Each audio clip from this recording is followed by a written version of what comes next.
আসসালামু আলাইকুম। আবারও আইলাম আপনার মাঝে নতুন একটা ভিডিও নিয়া।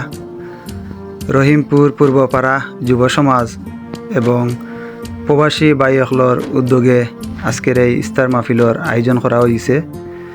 দীর্ঘ 20 থেকে 25 বছর আগে আমরার মসজিদও কীর্ষিন্নি হইতো, এখন একটা উঠি গেছে। এখন নয়া করে আবার এতদিন পরে একটা ইস্তার মাহফিলর আয়োজন করা হয়েছে। বিশেষ করে প্রবাসী ফরিদ ভাইয়ের কথা না কইলে না ওর, বিশেষ করে এই উদ্যোগটা তাইনও নিছইন। এরপরে আমার বড় ভাই আনোয়ার ভাই এবং আমার বন্ধু খসরুজ্জামান আরও অনেকর সহযোগিতায় এই আয়োজনটা করা হয়েছে।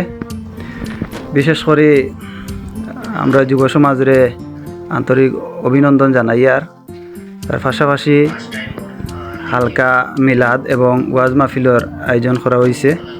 দেখতে পারা আপনারা অনেক বড় একটা প্রোগ্রাম হয়েছে। আপনারা যারা আইসইন না আসলে মিস করছেন এবং দোয়া করবা আপনারা সকলে। আসসালামু আলাইকুম।